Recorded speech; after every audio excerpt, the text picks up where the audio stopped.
नमस्कार आप सभी लोगों को। आइए पाठ संख्या 138 की बात करते हैं। हम लोग एक पाठ से प्रारंभ किए थे और पाठ संख्या 138 तक पहुंच गए हैं और बहुत कुछ ज्योतिष को समझ चुके हैं। ज्योतिष में फल किस तरह का कहना चाहिए या कि किसी भाव से संबंधित फल शुभ होगा या अशुभ होगा, इसके विषय में जानकारी ले रहे हैं। और लग्न से जानकारी लेते हुए नवम भाव, जहाँ से भाग्य की बात होती है, आपके पिता की बात होती है, वहाँ तक पहुँच चुके हैं।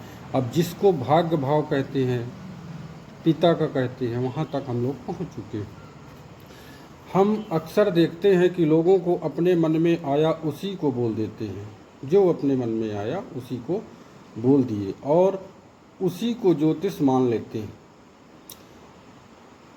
और कहते हैं कि यही ज्योतिष का सच है। लेकिन ज्योतिष का सच ये नहीं है।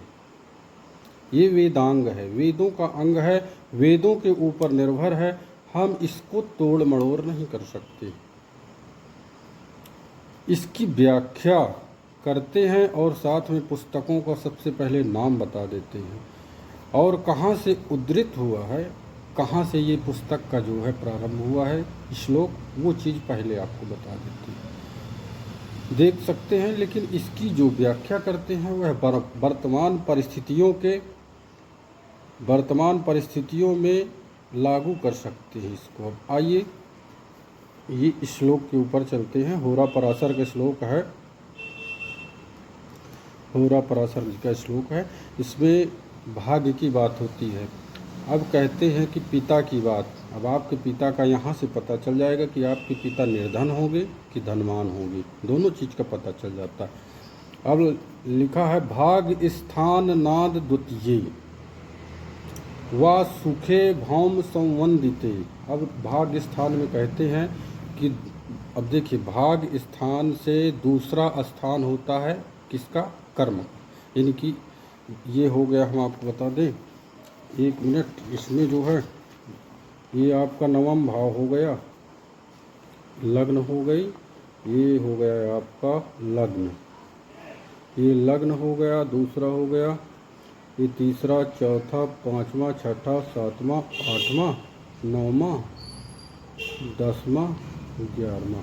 अब ये नवम भाव से जो दूसरा भाव है, ये पिता का धन बताता है। जहाँ से हम लोग कैरियर देखते हैं तो पिता का धन बताता है कि पिता धनवान होंगे। और यहाँ से चौथा पिता की धन का सुख बताता है, यानी कि व्यय, लग्न से व्यय का जो है, तो ये नवम से चौथा होगा, लग्न से 12वां पिता के धन का जो है सुख बताता है। तो कहता है कि इसमें सुखे, अगर आपका नौ में दूसरे स्थान में या तो चौथे में गया हो और इसमें भौम यानी कि मंगल युक्त हो। अब कहते हैं मंगल, देखिए काल पुरुष कुंडली में लग्न और अष्टम का मालिक है, यानी कि भाग्य से 12वां भाव आता है। तो 12वां जाना यानी कि भाग्य की हानि करना। तो बताता है संबंधित भाग्य से नीच, और भाग्य से आपका नीच का गया हो।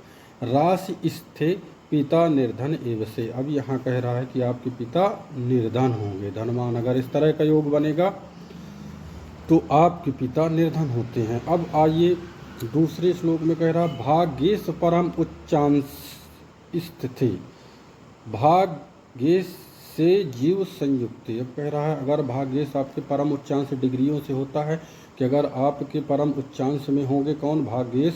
और भाग्य से जीव, भाग्येश गुरु को कहते हैं कारक। भाग्येश यानी नवम भाव का कारक गुरु है।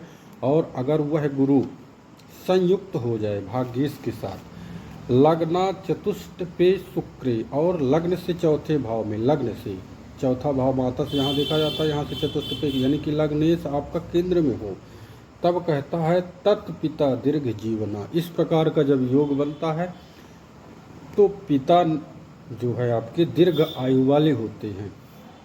अब कहते हैं तीसरे श्लोक में कि भाग्य से केंद्र भाविस्थे। अब भाग्येश आपके केंद्र में हो या तो भाव में हो, गुरु नाम या गुरु देख रहे हो या तो युति हो, चा निरीक्षते यानी कि कहीं से बैठ करके देख रहे हो, तत्पिता वाहिन युक्तो राजा व तत् समो भवेत। अब कहते हैं कि इस तरह का जातक के पिता बहुत ही धनवान होते हैं, हर एक वाहन से युक्त होते हैं, एक नहीं अनेक वाहन से युक्त होते हैं। उस समय राजा थे तो हाथी घोड़ा रथ था, इस समय राजा नहीं है, लेकिन ये श्लोक कह रहा है कि इस जातक के पिता प्रशासनिक अधिकारी हो सकते हैं, बड़े पोस्ट में हो सकते हैं, अगर इस तरह का योग बन रहा है तो।